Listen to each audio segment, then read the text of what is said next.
Bismillahirrahmanirrahim.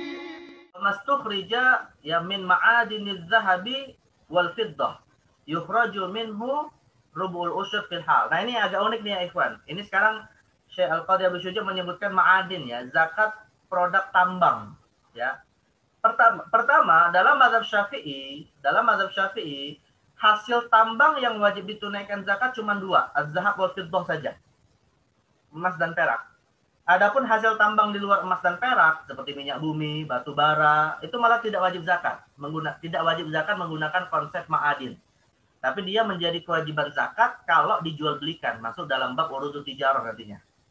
Ya.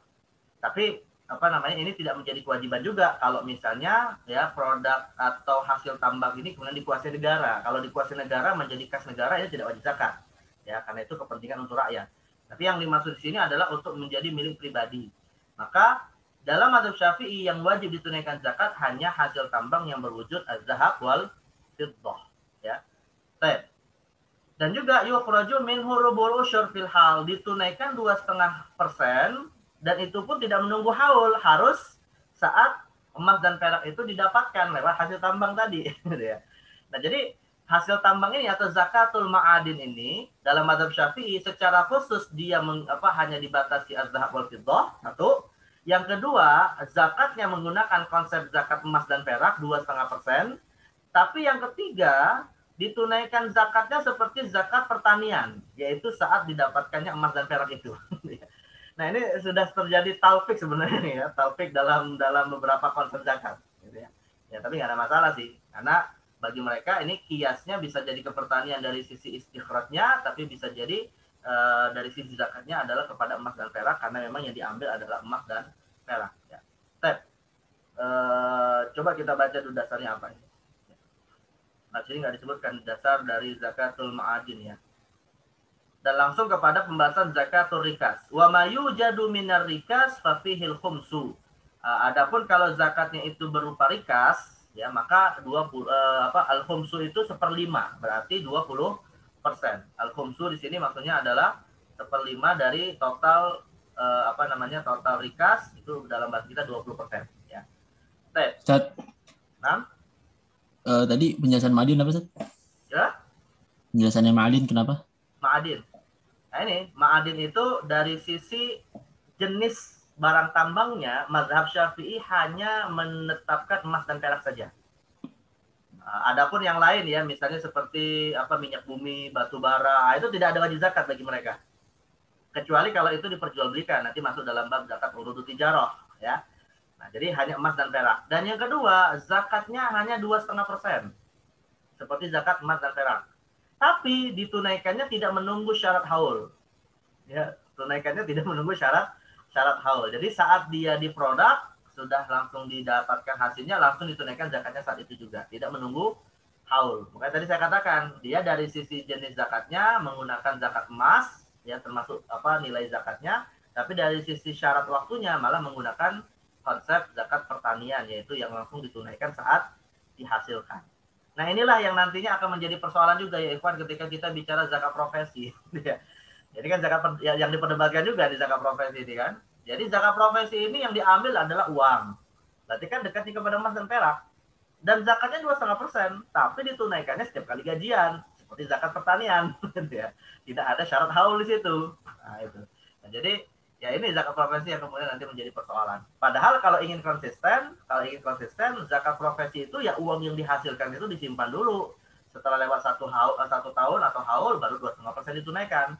Atau kalau memang murni ingin menggunakan zakat pertanian, ya setiap kali gaji diambil, ya harusnya kan 5%, bukan 2,5%. Kalau dia harus pakai pertanian. Nah, yang terjadi adalah talfik di sini. Yang terjadi talfik. Ya ada pencampuran konsep zakat.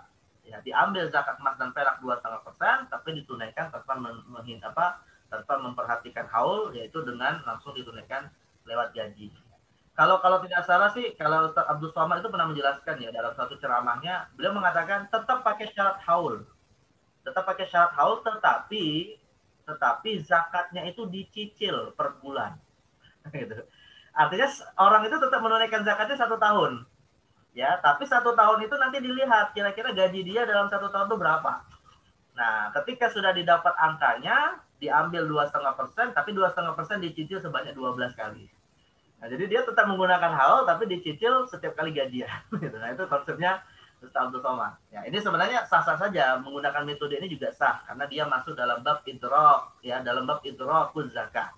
Dia masuk dalam bab idrokuz zakat, itu artinya menunaikan zakat sebelum masuk waktunya, dan itu dibolehkan dalam fikih seperti yang diizinkan kepada Sayyiduna Ibnu Abbas. Ya, Rasulullah SAW membolehkan Ibnu Abbas menunaikan zakat sebelum jatuh tempo. Nah, jadi akhirnya menggunakan konsep cicilan ini tadi. Itu kalau sama-sama begitu. Jadi artinya beliau tetap konsisten kepada haul, hanya saja ditunaikannya per gajian dengan cara dicicil dibagi 12. Ya tergantung bagaimana dia gajiannya ya. Tapi kalau konsepnya Basnas, tahu saya nih ya, yang dulu dipimpin oleh Prof. Didi Hafidudin, konsepnya Basnas itu zakat profesi adalah pakai gabungan antara emas perak dan pertanian gitu. Jadi dia tidak pakai haul menggunakan pertanian dan 2,5% menggunakan emas dan perak. Ya, dan kalau tidak salah beliau dalam hal ini mengikuti fatwa Dr. Yusuf Al-Qardawi ya, dalam kitabnya Fiqhuz Zakah. Ya. Nah, ini ada beberapa konsep lah tentang zakat profesi. Nah, karena konsep-konsep zakat profesi ini juga diperdebatkan, ya wajar lah kalau kemudian dipermasalahkan ini legalitasnya. Tapi yang jadi masalah begini ya ikhwan, yang jadi masalah begini, kalau ada orang sudah menunaikan zakat profesi, setiap bulannya ya, setiap kali gajian dia tunaikan 2,5%. Tapi kan ketika dia sudah gajian, uang yang dia dapat itu kan ada sebagian yang disimpan. Nah, uang yang disimpan itu tadi kalau sudah terakumulasi dalam 1 tahun wajib nggak dizakati juga. Nah, itu jadi masalah. Jadi dia zakatnya 2 kali gitu ya. Di satu sisi zakat per bulan, per gajian, tapi di sisi yang lain kalau sudah lewat 1 tahun dan juga sudah di atas nisab emas, ya hakikatnya kan wajib juga ditunaikan zakatnya. Nah, ini yang juga sebenarnya perlu diperhatikan ya. Jadi jangan hanya zakat profesinya, tapi zakat emas yang disepakatinya malah tidak ditunaikan. Jadi zakat uang yang per tahun itu disepakati, nggak ada khilaf di kalangan ulama tentang masalah zakat uang yang sudah lewat 1 tahun itu gitu ya, yang sudah haul dikiaskan kepada emas dan perak, itu nggak ada khilafiyah. Tapi kalau yang ditunaikan setiap kali gaji, nah ini yang sebenarnya menimbulkan khilafiyah. Nah yang jadi masalah, yang khilafiyah diamalkan, yang disepakati malah tidak diamalkan. Nah ini masalah ini. Nah, jadi artinya ini perlu diingatkan juga. Makanya kalau saya seringkali kalau ditanya begini, saya bilang aja, ya kalau saya katakan prioritaskan dulu yang setahun dulu, yang sudah haul, prioritaskan. Ya, artinya perhatikan dulu haul dari simpanan yang ada dari uang tersebut. Ya. Kalau itu ditunaikan sudah dan merasa saya perlu juga menambah ibadah saya dengan zakat profesi per bulan, nah, silakan saja nggak apa-apa. Tapi tetap diprioritaskan yang disepakati. Ya mirip seperti ini ya ikhwan, kita sepakati dulu sholat 5 waktu itu fardu, maka itu yang kita prioritaskan. Masalah sholat witir diperselisihkan antara wajib atau sunnah. Kalau sholat witir kan diperselisihkan, mazhab Hanafi mengatakan wajib, mazhab jumhur mengatakan sunnah. Ya kalau masalahnya masih khilafiyah ya nggak masalah kalau kita tinggalkan. Tapi kalau yang fardunya ini harus tetap dijaga gitu ya. Nah jadi itu yang problem yang terjadi di tengah zakat profesi. Baik. Jelas ya, tadi terkait dengan zakatul ma'adin. Di sini penjelasannya ada ma'adin tadi kitapannya. Enggak ada? Ada, ta'arif ma'adin. Baik, di apa? Iqra ya. Ini enggak ada ya di sini. Ada enggak di sini penjelasannya? Nggak kelihatan sih. Enggak ada ya. Ini tambahan nih. Baik, Iqra. Ma'adin minal udun wa huwa al-iqamah wa huwa fil asli ismun lil makan alladhi khuliqa fihi al-jawhar min adh-dhahabi wal fiddati wa ghairihima.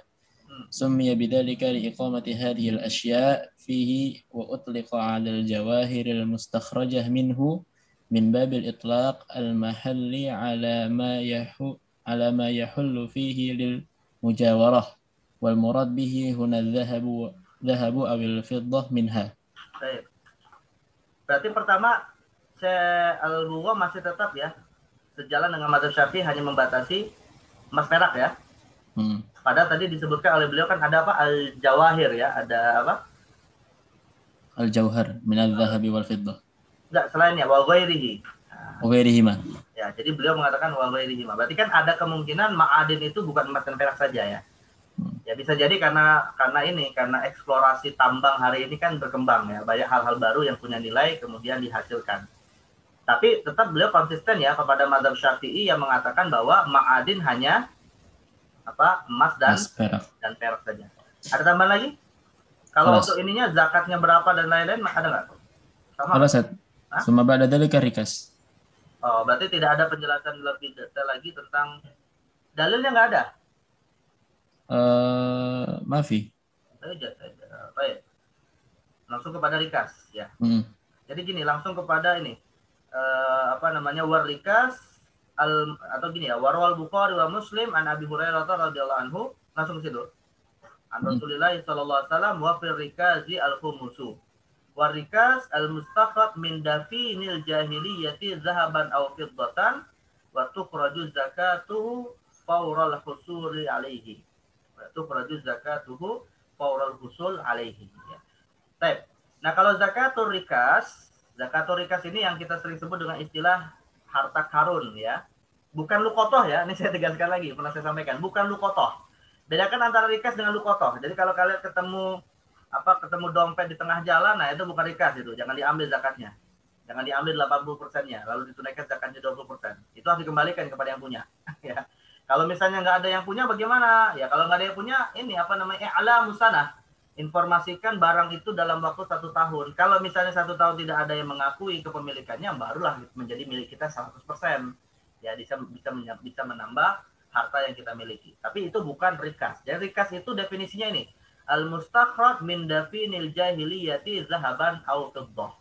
Ya, jadi sesuatu yang biasanya dikeluarkan dari timbunan orang-orang terdahulu, jahiliyah, maksudnya orang-orang kafir. Ya, orang-orang dahulu itu biasanya suka menimbun emas dan peraknya itu di dalam tanah. Ya, yang kita kenal dengan nama harta karun. Nah, itulah yang namanya disebut dengan rikas. Nah, sekarang apa? Ya nggak harus harta karun. Bisa harta Majapahit, harta Singosari, harta Kutai, harta apa? Pokoknya kerajaan-kerajaan terdahulu yang dia agamanya non Islam. Ya, lalu kemudian ketika sekarang kan ada nih beberapa informasi ya.